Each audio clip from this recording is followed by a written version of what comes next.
பொன்னியின் செல்வனோட 94வது அத்தியாயம் பார்க்கலாங்களா. வந்தியத்தேவனும் ஆழ்வார்க்கடியானும் ஆர்வத்தோடு எழுந்து போய் இளவரசரோட கட்டிலுக்கு பக்கத்தில் கீழே உட்காந்துக்கிறாங்க. இளவரசர் சொல்கிறாரு, நான் சின்ன பையனாக இருந்தபோது ஒரு சமயம் காவேரி நதியில் என் பெற்றோர்களோட படகுல போயிட்டு இருந்தேன். என் தமையனும் என் தமக்கையும் கூட அச்சமயம் படகுல தான் இருந்தாங்க. அவர்கள் ஏதோ பேசிக்கிட்டு இருந்தாங்க. நான் மட்டும் காவேரி நதியின் நீர் சுழித்து ஓடுவதையும் அந்த சுழிகளில் சில சமயம் கடம்ப மலர்கள் அகப்பட்டு கொண்டு சுழல்வதையும் கவனிச்சுக்கிட்டே வந்தேன். அந்த சின்னஞ்சிறிய பூக்கள் அப்படி சுழலில் அகப்பட்டு தவிப்பதை பார்த்து எனக்கு வேதனையாக இருந்துச்சு. சில சமயம் படகோட ஓரமாக குனிந்து தவிக்கும் கடம்ப மலர்களை நீர் சுழல்களிலிருந்து எடுத்துட்டு விட்டுவும் அப்படியே பண்ணிக்கிட்டே வந்தேன். அப்படி எடுத்து விட்ட ஒரு சமயத்தில் தான் தவறி தண்ணியில் நான் விழுந்துட்டேன். தலை குப்புற விழுந்தபடினால திணறி திண்டாடியே போயிட்டேன். காவிரியோட அடிமணலில் என் தலை இடித்த உணர்ச்சி இப்போது கூட எனக்கு ஞாபகத்தில் இருக்குது. பிறகு வேகமாக ஓடிய தண்ணீர் என்னை அடிச்சுட்டு தள்ளிகிட்டே போனதும் நினைவு இருக்குது. எங்கேயோ வெகு தூரத்தில் பலருடைய கூக்குரலோட சத்தம் கேட்குறது மாதிரியே எனக்கு இருந்துச்சு. மூச்சு திணற தொடங்கியதும் சரி, காவேரி நதி நம்மை கடலில் கொண்டு போய் தள்ளிவிட போகுதுன்னு நான் நினச்சிட்டேன். பெற்றோர்களும் தமக்கையும் தமையனும் நம்ம காணாமல் எவ்வளோ கஷ்டப்படுவாங்கங்கிற நினைவு மட்டும் எனக்கு இருந்துகிட்டே இருந்துச்சு. அந்த சமயத்தில் யாரோ என்னை இரு கைகளாலும் வாரி அணைச்சி எடுத்துகிட்டு போனாங்க. அடுத்த கணத்தில் தண்ணீருக்கு மேலே வந்துட்டேன். தலை, கண், மூக்கு, வாய் எல்லாவற்றிலிருந்தும் தண்ணீர் வலிஞ்சிட்டே இருந்துச்சு எனக்கு. ஆயினும் என்னை வாரி எடுத்து காப்பாற்றிய கைகள் என் கண்ணுக்கு தெரிஞ்சது. பிறகு அந்த கரங்களுக்குரியவரின் முகத்தையும் பார்த்தேன். சில கண நேரம் தான் என்றாலும் அந்த முகம் என் மனசில் பதிஞ்சு விட்டுச்சு. இதற்கு முன் எப்போதோ பார்த்த முகமாகவும் இருந்தது. ஆனால் இன்னார் தான் அப்படிங்கிறது எனக்கு தெரியல. பின்னர் அந்த கைகள் வேறு யாரிடமோ என்னை கொடுத்தன. மறுகணம் நான் படகுவில் இருந்தேன். தாய், தந்தை, தமக்கை, தமையின் எல்லோரும் என்னை சுற்றி கொண்டார்கள். அவர்களுடைய துயரமும் பரிவும் அன்பும் ஆதரவும் என் கவனத்தை முழுவதுமே கவர்ந்துருச்சு. சிறிது நேரத்துக்கு பிறகு என்னை தண்ணியிலிருந்து எடுத்து காப்பாற்றியது யார் என்பதை பற்றி கேள்வி எழுந்தது. ஒருவரை ஒருவர் கேட்டுக்கிட்டாங்க, என்னையும் கேட்டாங்க. நான் சுற்றுமுற்றும் பார்த்தேன். அந்த தெய்வீகமான முகத்தை எங்கேயுமே பார்க்க முடியல. ஆகையால் கேள்விக்கு மறுமொழி சொல்ல முடியாமல் நான் விழித்தேன். கடைசியில் எல்லோருமாக சேர்ந்து காவேரி அம்மன் தான் என்னை காப்பாற்றிருக்க வேண்டும்னு தீர்மானித்தாங்க. நான் நதியில் விழுந்து பிழைத்த தினத்தில் ஆண்டுதோறும் காவேரி அம்மனுக்கு பூஜை போடவும் ஏற்பாடு செஞ்சுட்டாங்க. ஆனால் என் மனத்தில் மட்டும் திருப்தி ஏற்படவே இல்லை. என்னை காப்பாற்றியது காவேரி அம்மனாக இருந்தாலும் சரி, வேறு மானிட பெண்ணாக இருந்தாலும் சரி, என் மனதில் பதிந்திருந்த அவளோட திருமுகத்தை இன்னொரு தடவை தரிசிக்க வேணும்னு என் மனசுக்குள்ள ஆசை குடிக்கொண்டுருச்சு. காவேரி நதி பக்கம் போகும்போதெல்லாம் திடீரென்று அந்த தேவி நீரிலிருந்து எழுந்து எனக்கு தரிசனம் தரமாட்டாளா அப்படிங்கிற ஆசை அங்கேயும் இங்கும் நான் பார்ப்பேன்.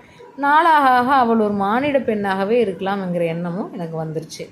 ஆகையால் எந்த திருவிழாவுக்கு போனாலும் அங்கே கூடியுள்ள மூதாட்டிகளின் முகங்களையெல்லாம் நான் ஆர்வத்தோடு உத்து பார்க்கறது எனக்கு வழக்கமாக இருக்குது.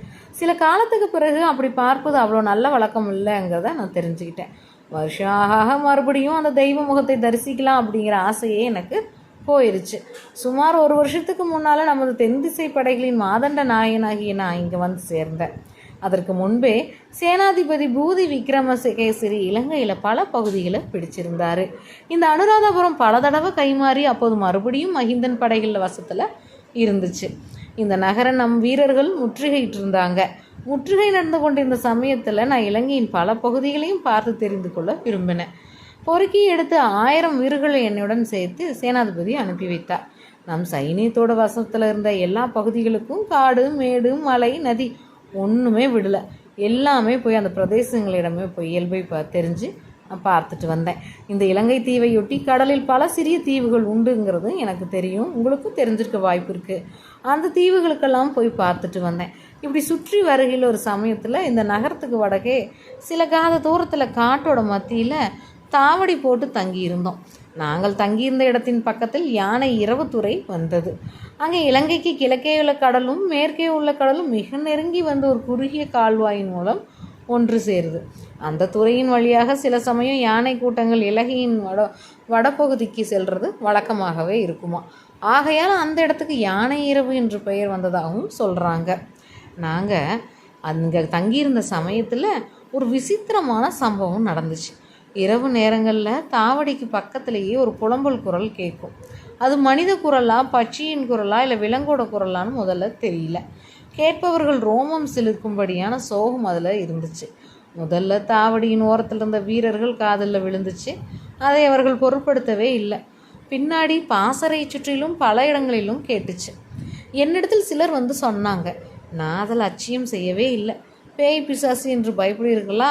அப்படியானால் ஊருக்கு திரும்பி போய் அம்மா மடியில் போய் படுத்துக்குவாங்கன்னெலாம் நான் சொல்லிகிட்டு இருந்தேன். இதனால் அவர்களுக்கு ரோஷம் வந்து விட்டது. அப்படி சத்தம் போடுற குரல் மனித குரலா, விலங்கின் குரலா அல்லது பிசாசின் குரலா என்று தெரிந்து கொள்ள தீர்மானித்தாங்க. அந்த சத்தம் வந்த இடத்தை நோக்கி ஓடி போய் பார்த்தார்கள். அவர்கள் அருகில் நெருங்கியதுமே அந்த குரலுக்குரிய உருவம் ஓடத் தொடங்கியது. அது ஒரு பெண்ணின் உருவம் போல தோன்றியது. ஆனால் அந்த உருவத்தை இவர்களால் பிடிக்க முடியவில்லை. அதற்கு பிறகும் அந்த சத்தம் நிற்காமல் அடிக்கடி கேட்டுக்கிட்டே தான் இருந்துச்சு. முதல்ல அதை நான் லட்சியம் செய்யாமல் தான் இருந்தேன். ஆனால் என்னுடைய வீரர்களுக்கு இதை தவிர வேறு பேச்சே இல்லாமல் போய்விட்டது. உண்மையிலேயே சிலர் பயபிராந்தி கொண்டு விட்டார்கள். அதன் பேரில் மர்மம் என்னதென்பதை கண்டறிய தீர்மானித்தேன். ஒரு நாள் இரவு அந்த சத்தம் அந்த திசையை நோக்கி நானும் சில வீரர்களும் சென்றோம். புதர் மரவிலிருந்து ஒரு பெண் உருவம் வெளிப்பட்டது. ஒரு கன நேரம் எங்களை பார்த்துவிட்டு திகைத்து நின்றது. மறுபடி ஓடத் தொடங்கியது. எல்லோருமாக துரத்தி சென்றால் அந்த உருவத்தை பிடிக்க முடியாது என்று என் மனதிற்குள் ஒரு குரல் கூறியது. எனவே மற்றவர்களை நில்லுங்கள் என்று சொல்லி நிறுத்திவிட்டு நான் மட்டும் தொடர்ந்து ஓடினேன். ஒரு தடவை அந்த உருவம் திரும்பி பார்த்தது. தனியாளாக நான் வருவதை பார்த்து என்னை வரவேற்கும் பாவனையில் காத்து கொண்டிருந்தது. இப்போது எனக்கும் திகிலாகத்தான் போய்விட்டது. ஒரு வினாடி நேரம் தயங்கி நின்றேன். மறுபடியும் நெஞ்சை உறுதிப்படுத்தி கொண்டு முன்னால் சென்று அந்த பெண் உருவத்தை நெருங்கினேன். நிலா வெளிச்சம் அவள் முகத்தில் நன்றாக விழுந்தது. தெய்வீகமான அம்முகத்தில் புன்னகை அரும்பியிருந்தது. அந்த கணத்தில் எனக்கு நினைவு வந்து விட்டது.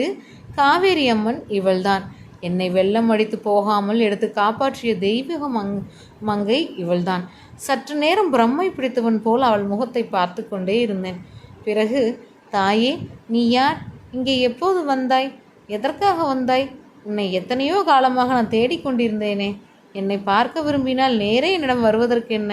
இந்த தாவடியை சுற்றி ஏன் வட்டமிடுகிறாய்? ஏன் புலம்புகிறாய் என்று அலறினேன். அந்த மாதரசி மறுமொழி சொல்லவில்லை. மீண்டும் மீண்டும் நான் கேட்டும் பயனில்லை. சிறிது நேரத்துக்கெல்லாம் அவளுடைய கண்களில் கண்ணீர் பெருகத் தொடங்கியது. அந்த கண்ணீர் என் நெஞ்சை பிளந்தது. அவள் ஏதோ சொல்ல முயன்றாள் என்று தோன்றியது. ஆனால் வார்த்தை ஒன்றும் வெளிவரவில்லை. உரு தெரியாத சப்தம் ஏதோ அவள் தொண்டையிலிருந்து வந்தது. அப்போது சற்றென்று எனக்கு தெரிந்துவிட்டது அவள் பேசும் சக்தி இல்லாத ஊமை என்று. அப்போது நான் அடைந்த வேதனை போல் என்றுமே அடைந்ததில்லை. இன்னது செய்வதென்று தெரியாமல் நான் செயலற்று நின்றேன். அந்த பெண் சற்றென்று என்னை கட்டி தழுவி உச்சி மோந்தாள். அவள் கண்ணீர் துளிகள் என் தலையில் விழுந்தன. உடனே அடுத்த கணத்திலேயே என்னை விட்டு விட்டு ஓடினாள். திரும்பி பார்க்கவும் இல்லை. நானும் அவளை தொடர்ந்து செல்ல முயலவில்லை. பாசறைக்கு சென்றதும் என்னை ஆவலோடு சூழ்ந்து கொண்டு கேட்ட வீரர்களிடம் அவள் பேயும் அல்ல, பிசாசும் அல்ல, சாதாரண பெண்தான். வாழ்க்கையில் ஏதோ பெருந்துயரத்தினால் சித்தப்புறமை கொண்டிருக்கிறாள். மறுபடி அவள் வந்தால் அவளை தொடர்ந்து போய் தொந்தரவு செய்யாதீர்கள் என்று கண்டிப்பாக கட்டளையிட்டு விட்டேன். மறுநாள் முழுவதும் அங்கிருந்து தாவடியை கிளப்பி கொண்டு போய்விடலாமா என்ற யோசனை அடிக்கடி எனக்கு தோன்றி வந்தது. ஆனாலும் முடிவு செய்யக்கூடவில்லை. ஒருவேளை மறுபடியும் அந்த பெண் வரக்கூடும் என்ற ஆசை மனதிற்குள் இருந்தது. இத்தகைய யோசனையிலேயே பொழுதும் போய்விட்டது. இரவு வந்தது. நான் எதிர்பார்த்தது வீண் போகவில்லை. தாவடிக்கு அருகில் அந்த ஓலக்குரல் கேட்டது. நான் மற்ற வீரர்களிடம் என்னை பின்தொடர்ந்து வர வேண்டாம் என்று சொல்லிவிட்டு குரல் கேட்ட இடத்தை நோக்கி போனேன். அந்த பெண்ணரசி என்னை முதலாவது நாள் மாதிரியே புன்னகையுடன் வரவேற்றாள். சிறிது நேரம் என்னை உற்று பார்த்து கொண்டிருந்தாள். ஏதோ சொல்ல முயன்றால், எனக்கு விளங்கவில்லை. பிறகு என் கையை பிடித்து அழைத்து கொண்டு போனாள். அவளுடன் போவதற்கு எனக்கு கொஞ்சம் கூட தயக்கம் உண்டாகவில்லை. காட்டு வழியில் போகும்போது முள்செடிகளின் கிளைகளை என் மீது படாத வண்ணம் அவள் விலக்கி விட்டு கொண்டு போனது என் நெஞ்சை உருக்கியது. கொஞ்ச தூரம் போன பிறகு ஒரு குடிசை தென்பட்டது. அந்த குடிசைக்குள் ஒரு அகல் விளக்கு மினுக் மினுக் என்று எரிந்தது. அந்த வெளிச்சத்திலே அங்கு படுத்திருந்த கிழவன் ஒருவனை கண்டேன். அவன் நோயாக படுத்திருந்தான் என்பதை தெரிந்து கொண்டேன். அவன் உடம்பெல்லாம் பொறுக்க முடியாத குளிரினால் நடுங்குவது போல் நடுங்கிக் கொண்டிருந்தது. அவன் உடம்பையே சில சமயம் தூக்கி தூக்கி போட்டது. பற்கள் கிட்டி போயிருந்தன. கண்கள் சிவந்து தணல்களைப் போல் அனல் வீசின. ஏதேதோ உரு தெரியாத வார்த்தைகளை அவன் பிதற்றி கொண்டிருந்தான். உங்களுக்கு நினைவில் இருக்கிறதா? இன்று பாதாள குகையில் நாம் பார்த்த மகாபோதி விகாரத்தில் ஒரு பிக்ஷு நடுங்கி கொண்டிருந்தார் அல்லவா? அவர் பேரில் தேவர்கள் ஆவி பவித்திருப்பதாக சொன்னார்கள் அல்லவா? அப்போது எனக்குள் காட்டின் மத்தியில் குடிசையில் பார்த்த கிழவன் ஞாபகம் வந்தது. அந்த பிக்ஷுவின் பேரில் தேவர்கள் ஆவி பதித்திருக்கிறார்கள் அல்லது நடுக்கு ஜூரம் கொண்ட நோய் ஆவித்திருப்பதாகதா என்ற சந்தேகமே ஏற்பட்டது. அதை பற்றி நான் எதுவும் யோசிக்கவில்லை. ஏன் அதை பற்றி யோசிக்க வேண்டும்? ஏன் அந்த பக்திமான்களின் நம்பிக்கை கெடுக்க வேண்டும்? இந்த வருஷத்தில் இந்த பெராகத் திருவிழா நடப்பதற்கு அனுமதி கொடுத்தேனே, ஒரு விதத்தில் பெரிய தவறு செய்துவிட்டேன் என்று தோன்றியது. ஏற்கனவே பாதிக்கு மேல் அழிந்து போயிருக்கும் இந்த புராதன நகரத்திற்கு குளிர்காய்ச்சலும் வந்துவிட்டதால் என்ன கதியாவது? மிச்சருக்கும் ஜனங்களும் இங்கிருந்து ஓட வேண்டியதுதான். இவ்வாறு சொல்லி அருள்மொழிவர்மர் ஏதோ யோசனையில் ஆழ்ந்தார். சற்று பொறுத்து பார்த்துவிட்டு வந்தியத்தேவன், ஐயா, இந்த நகரம் எப்படியாவது போகட்டும். குடிசையில் பிறகு என்ன நடந்தது சொல்லுங்கள் என்றான். குடிசையில் ஒன்றும் நடக்கவில்லை. அந்த மாதரிசி நான் அதிக நேரம் அங்கு நிற்கக்கூடாது என்று கருதினால் போலிருந்தது. உடனே என் கையை பிடித்து இழுத்து கொண்டு வெளியில் வந்துவிட்டாள். பிறகு சில சமிக்கைகள் மூலம் தான் சொல்ல விரும்பியதை சொன்னாள். அவள் சொல்ல விரும்பியது என்னவென்பது என் மனம் தெரிந்து கொண்டு விட்டது. இந்த பிரதேசத்தில் இருக்க வேண்டாம், இங்கே இருந்தால் இந்த குளிர்காய்ச்சல் நோய் வந்துவிடும். உடனே இங்கிருந்து தாவடியை பெயர்த்து கொண்டு போய்விடு என்று அவள் சமிக்கைகளின் மூலமாக சொல்லி என்னையும் தெரிந்து கொள்ள செய்துவிட்டாள். என் பேரில் அவளுக்குள்ள அளவில்லாத அன்பின் காரணமாகவே இந்த எச்சரிக்கையை செய்ததாகவும் நான் தெரிந்து கொண்டேன். தெய்வத்தின் எச்சரிக்கையாகவே அதை எடுத்துக்கொண்டு அன்று இரவே தாவடியை அங்கிருந்து கிளப்பும்படி கட்டளையிட்டேன். என்னுடன் இருந்த வீரர்களுக்கும் அது மகிழ்ச்சியை உண்டாக்கிற்று. அந்த பயங்கரமான குரலை இனி கேட்க வேண்டாம் என்று எண்ணி அவர்கள் உற்சாகம் அடைந்தார்கள்.